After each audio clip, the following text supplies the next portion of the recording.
Marta and I have been talking a lot about Hurricane Helene earlier this year, past the 1 year anniversary, and there were a lot of retrospectives and interviews with people impacted by the storm. I think, given Marta and Mai's work in hydrology, one of the things that we have been asking as a team has been very much like a technical retrospective.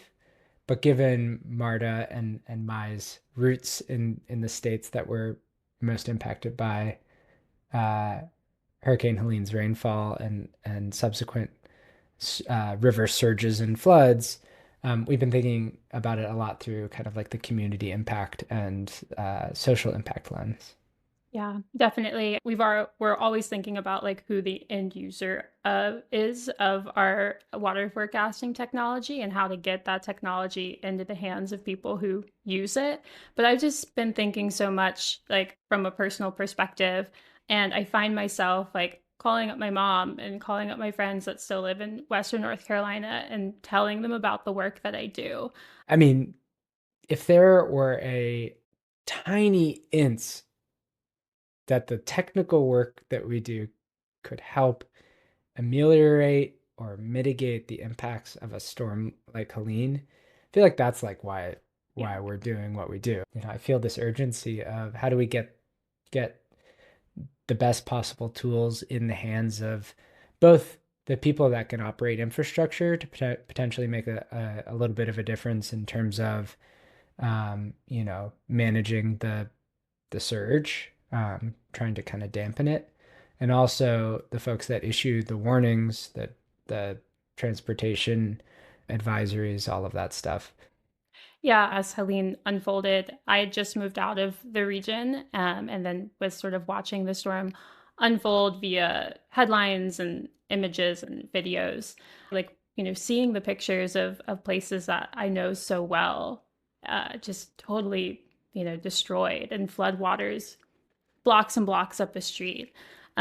It's like there's such a particular kind of helplessness in that. Hmm. And I think too, like for the folks that were most impacted by it, like the interviews that I've listened to, and even having conversations with my friends, like there's this feeling of just disbelief. Like, how can you prepare for these things? When you feel the helplessness from that more mediated position, like I was in, my question was like, what can I do right now? And one of the, I think, biggest takeaways is we do have additional tools in our tool belt that we can use to help mitigate some of the damages of these storms. Yeah, and what makes me hopeful is not just the existence of tools, Yeah. some of which we're trying to, develop in advance, but there's like an appetite for them. Yeah. And so some of the themes that make me really hopeful in terms of preparing for future extreme weather events are people thinking in terms of uncertainty.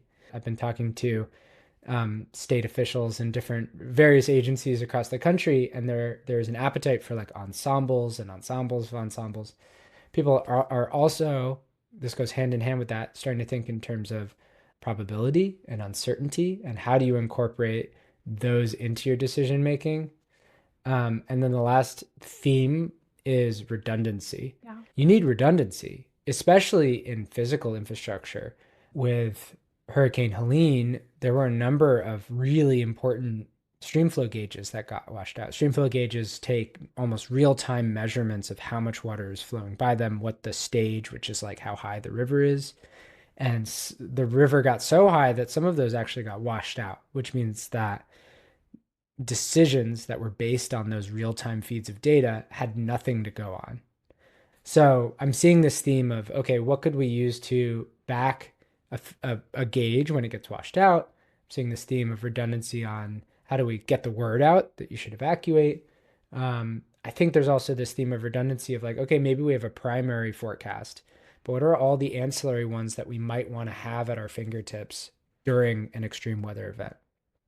And that's those three things, ensembles, uncertainty, and redundancy, those all make me really hopeful that I think people have the awareness and appetite for the tools. For us as technology developers, we could toil Yeah. away ad infinitum in obscurity, make a million blog posts about whatever, and none of that's going to matter Yeah. if there isn't an appetite to actually like experiment and use the tools, and incorporate them into mainline decision processes for the next storm.